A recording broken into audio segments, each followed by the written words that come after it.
네, 여러분 안녕하세요. 정규제 TV를 유튜브나 인터넷 또 페이스북에서 또는 한국경제신문의 정규제 TV 홈페이지에서 보는 여러분들이 계시고, 또 한국경제 TV의 정규제 TV라는 코너를 통해서 한국경제 TV, 와우 TV를 통해서 또 보시는 분들도 많이 계시는 것으로 알고 있습니다. 이 와우 TV를 통해서 보는 분들이 많아지면 이제 인터넷 클릭 수는 아무래도 좀 표시가 안 되기 때문에 저로서는 약간 섭섭한 것도 있습니다만은, 오늘은 아마 와우 TV를 통해서 보시는, 한경 TV를 통해서 보시는 분들은 좀 더 또 귀를 기울이시는 것이 좋겠고, 또 정규제 TV를 유튜브나 이런 데 통해서 보시는 분들도 오늘 아주 제가 좀 그동안에 사실 얘기 꼭 하고 싶었던 얘기인데 여러 가지로 망설여왔던 그런 얘기들을 좀 하려고 합니다. 그 내용은 최근에 그 박근혜 새 대통령, 아직 새 대통령이시죠. 대통령께서 취임을 한 이후에 주가 조작에 대한 얘기를 계속해서 강조를 했고, 또 그와 관련돼서 여러 가지 대책이 나오고 있다는 그런 얘기에 대해서 좀 얘기를 할 텐데, 사실 박근혜 대통령이 정권시장 제도에 대해서 뭘 알겠습니까? 물론 이제 동생분이 이제 박지만 씨가 기업을 하고 또 여러 가지로 주가가 출렁거리고 했기 때문에 아마 그런 측면에서는 좀 이해도가 어느 정도는 있겠다 싶습니다만은, 정권시장에 대해서 박근혜 대통령이 구체적으로 알 리가 만무하고, 또 경찰이 알 리가 만무하고, 또 의외로 이 자본시장 제도의 본질이나 이런 데 대해서 아는 사람들이 그렇게 많지 않습니다. 그래서 오늘 거기에 대해서 얘기를 좀 하려고 합니다. 3월 11일 날 박근혜 대통령이 첫 국무회의를 열고 이렇게 얘기하셨어요. 개인 투자자를 절망으로 몰아넣고 막대한 부당이익을 챙기는 각종 주가 조작에 대해 자금 출처, 투자 경위 등을 철저히 밝혀 투명하게 해달라, 이렇게 얘기를 했습니다.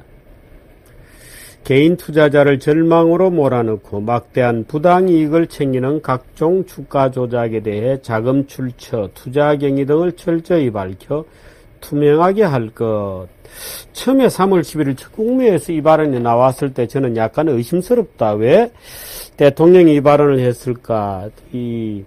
박지만 때문에 그런 것은 아닌 것 같은데, 안철수 때문에 그런가? 예를 들어 정치 테마주 이런 것들이 굉장히 많았지 않습니까? 이제 그런 데 대해서 여러 가지 이제 고민들을 하게 되고 했습니다만은, 어떻든 지금 검찰이나 이 금감원, 금융위원회 이런 데서는 이제 지금 준비가 아주 속속 나오고 있습니다. 주로 주가 조작에 초점을 맞추고 있고, 개인 투자자를 절망으로 몰아넣는 문제에 대해서는 별 관심이 없어요. 아마 대통령의 연명은 주가 조작으로 이런 말이 있습니다만은, 사실은 지금 그래서 저는 금융위원회나 검찰이나 경찰이나 또 한국거래소나 헛다리 짚고 있고, 또는 오히려 본질을 호도하고 있다, 이렇게 생각을 합니다. 지금 당장 사실은 정권시장 제도는, 저는 정권시장에 관련된 책도 그동안에 두어 편 쓰고, 주식시장, The Dark Side of the Korean Capital Market 이런 책도 썼습니다만은, 영어 제목이고요. 제가 지금 한글 제목이 기억이 안 나서 영어로 말씀드렸는데, 워낙 쓴 지가 오래됐죠. 일성기자 때 쓴 거고, 또 한동안 잊어먹었던 책입니다. 한글로 된 책이죠. 그 다음에 쓴 책이 이제 사실은, 제 이름으로 쓰지는 않았습니다만은, 주식 살 때와 팔 때, 또 기업 최후의 전쟁 M&A, 이제 이런 정권시장 또는 자본시장 제도, 또 자본주의의 어떤 상당히 내밀한 본질에 관련된 이런 여러 가지, 책들을 좀 썼습니다. 그래서, 비교적 또 제가 정권시장의 출입기자를 오랫동안 했기 때문에, 제가 보는 정권시장의 문제는 오히려 우리 정권시장이 지금 굉장히 투기적 속성을 극대화해놓고 있는 그런 구조를 가지고 있습니다. 지금 제 친한 친구들도 그런 사람들이 있습니다만은, 한때 수백억을 벌 정도로 큰 돈을 시장에서 벌다가 다 털어먹고 신용불량자가 된 친구도 있고 그렇습니다. 근데 저 개인적인 경험뿐만 아니고, 개인적인 경험을 얘기하는 건 사실 좋은 방법은 아니죠. 근데 실제로 정권시장에서 현물시장에서 다 틀리고 그 다음에 그나마 남은 돈을 들고 선물시장에 갔다 또 틀리고 그나마 짜투리 돈이 남으면 옵션시장에 가서 최고의 한 동전 완편이 그야말로 100원짜리 동전 한 입까지 모조리 틀려버리고 신용불량자가 되거나 파산 선고를 받는 사람들이 줄을 이어왔던 것이 우리나라 정권시장입니다. 실제로 사람 이름을 말씀드려 죄송합니다만은, 은행장 중에서는, 은행이 이제 정권회사를 자회사를 가지고 있죠. 자기가 정권회사 사장을 할 때 자기 방에서 제일 먼저 한 일은 뭐냐. 자기 방에서 투자 단말기를 좀 치워라. 하는 게 자기 첫 명령이었다는 거예요. 정권회사 사장을 가서 처음에. 아마 이 얘기 들으면 여러분이 깜짝 놀라실 텐데요. 왜? 그 단말기를 보고 있는 동안에 계속해서 주식에 몰입이 되고 자기 회사 주식에 관심이 가게 되고 자기가 가지고 있는 주식을 한 번이라도 두들겨 보게 되면서 오히려 단기 투자에 빠지게 되고 주식을 사거나 팔고 싶은 단기적 유혹에 빠지게 되고 그렇게 되면 투자 수익률은 더 낮아지고 그래서 드디어 참다가 못해서 내 방에서 단말기를 덜어내라 이렇게 했다는 현역입니다. 현역 금융지주 회장이 있습니다. 근데 이분의 말씀도 이런 것이에요. 자기가 정권회사에 가보니 자기가 금융계 출발할 때도 그랬지만 정권회사에 임원치고 강남에 번듯하게 사는 사람이 아무도 없다. 정권회사 임원치고 강남에 번듯하게 사는 사람이 아무도 없더라. 옛날에는 이런 말이 있었습니다. 정권회사 임원이나 젊은 분들, 장가를 아직 안 가고 계신 분들에게는 미안한 얘기입니다만은, 옛날에는 이런 말이 있었습니다. 정권회사 임원 부인치고, 외파는 야구르트 배달 같은 걸 하지 않는 부인이 없다. 이런 식이었습니다. 소위 이제 바로 옆에 붙어서 매매를 하다 보면 야 정말 이 종목은 사면 바로 먹을 것 같은 종목들이 눈에 띄게 되면 뿌덕이 참지 못하고 자기 돈을 집어넣게 되죠. 원래 정권에서 지금은 투자 매매를 안 하는 것이 맞습니다. 그래서 예를 들어서 술집 주인이 술 먹으면 안 되잖아요. 술집 주인이 술 먹기 시작하면 그 사업은 끝나는 거죠. 예를 들어서 노름판의 개장주 주인이 노름을 하면 안 되잖아요. 옛날에 우리나라의 어떤 정부 고위 경제관료까지 지내고 정권거래소 이사장을 하는 어떤 분이 한국거래소 주식을 한국거래소에 상장한다고 했을 때 제가 그런 얘기를 했었습니다. 안 된다. 왜? 거래소는 소위 말해서 노름판의 주인인데 노름판의 주인이 자기 주식을 상장시키면 되나? 이거는 맥주집 주인이 매일 술 퍼무하시겠다는 것과 똑같은 것이다. 아니 되옵니다. 이렇게 얘기를 했습니다만은, 결국에 그분은 그걸 이해를 못해요. 무슨 말인지. 왜? 전 세계 증권시장도 많이 상장되고 있다는 거예요. 말하자면 그런 철학 없는, 그저 주식이면 다 주식이라고 생각하는 그런 사이비 정권 관료, 경제 관료들이 우리나라 정권시장을 고도로 투기화된 시장으로 만들어서 중산층을 육성하는 시장이 아니고 중산층을 전부 홀겨서 빼앗아 먹고 가난하게 만드는 멀쩡한 기업가들을 주식에 한눈 팔게 만들고 한때는 버는 것처럼 보이다가 결국에는 기업도 쪽박차게 만드는 기업가와 투자자, 기업가와 중산층 모두를 주가의 정신이 멀게 만드는 투기적 시장으로 만들고 있는 것이 바로 그런 얼빠진 경제관료들입니다. 외환위기 후에 우리나라 시장이 급속도로 그렇게 재편이 되었고요. 특히 예를 들어서 소액주주 운동을 한답시고 지금 안철수 캠프에 있는 모 교수 이런 분들이 우리나라 정권시장 제도를 오로지 재벌의 오나들을 규제하거나 통제하거나 미워하거나 정화하거나 분노하거나 그들을 어떻게 하면 때려잡을 것인지를 궁리한 끝에 온 투기꾼들을 다 끌고 왔죠. 무슨 소버린이다, 타이거다, 뭐, 온 투기꾼들을 다 끌고 오고 우리나라 증권시장의 구조를 증권시장을 위한 증권시장에 의한 증권시장의 증권제도로만 변질시켜버렸어요. 그래서 주식시장이 경제 전체의 발전에 기여하고 시중에 유휴자금을 끌어들여서 약간의 투기적 이익을 보장하는 대신에 그 자금이 산업자금이 되고 말하자면 기업들의 자금을 조달하는 창구가 되고 또 그 자금을 조달하는 약간의 투기적 이익을 보장함으로써 중산층들이 자기의 현금 자산 중에 일부 여유 자산을 재미삼아 이제 투자하고 그렇게 재산이 조금 늘어나면 다행이고 뭐 하는 그런 정도의 시장을 소위 미국에도 없습니다. 미국에도 없는 전 세계에서 가장 투기적인 시장으로 만들었어요. 가장 주가의 급등락이 심하고 가장 국제시장의 영향을 많이 받고 그리고 온 기업가들이 기업 활동보다는 주가에 신경을 쓰고 지금 셀트리온의 서정진 회장 하는 거 보세요. 공매도 디릭 공격받고 막 그게 기업 경영만 잘하면 될 텐데 주가 다시 올라와야죠. 그런데 거기 붙어가지고 주가 방어하느라고 무려 뭐 5천억 6천억을 조그만 회사가 썼다는 거 아니에요? 그러면 주가에 미친 겁니다. 그게. 그 별로 징조가 좋지 않죠. 그런 시장을 만들어 놓은 겁니다. 온 투기꾼들이 서울에 다 들어오고. 왜?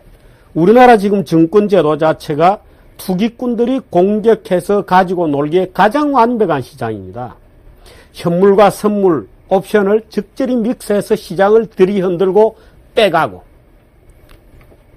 그 환율까지 외환까지 먹을 수 있는 전 세계에서 가장 말하자면 급등락, 주가 급변동이 심한 이 구조적 문제를 놔두고 이 구조적 문제 때문에 중산층들이 시장에 들어왔다가 계속 아마추어들이 프로들한테 못 이기거든요.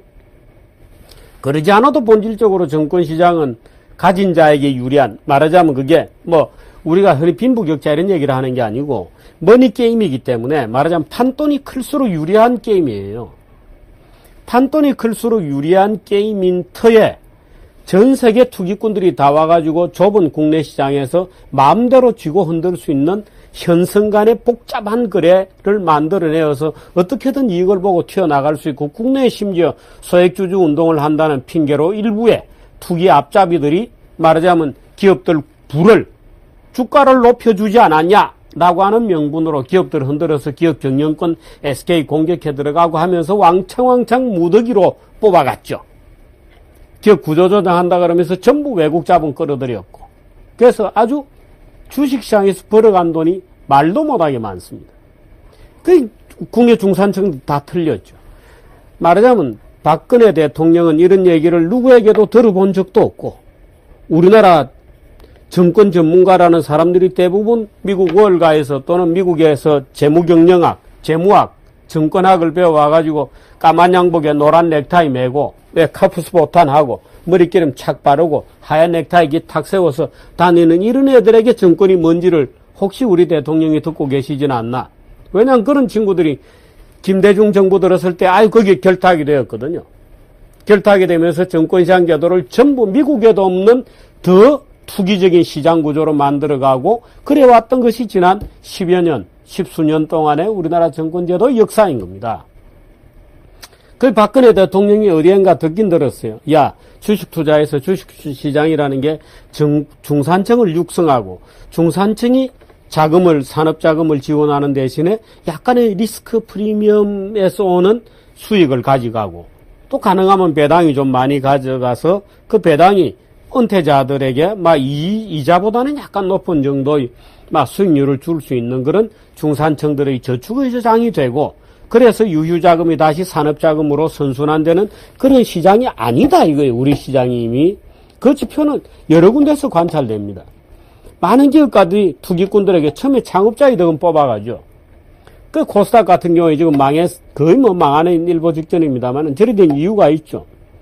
그 코스닥 이런 데 기업을 상장시키는 오너들조차도 주식으로 한탕 먹기를 바랄 뿐이지 고인 콘선으로서 내 기업을 30년, 50년, 100년 가는 기업으로서 키우겠다는 생각보다 어떻게 하면 많은 돈을 받고 주식시장에 상장시켜서 한꺼번에 자본 차익을 얻느냐. 그 다음에는 팔면 그만이다. 이런 식의 사고를 가지면서 이때까지 기업 경영을 해왔던 거죠. 그래서 한국 자본주의의 조로와 한국의 기업가들이 기업가적 정신으로 산업 자체에 매진하는 기보다는 맨날 단말기만 쳐다보고 있고, 그래서 삼성전자의 최지성 회장 같은 분들은 이렇게 얘기합니다.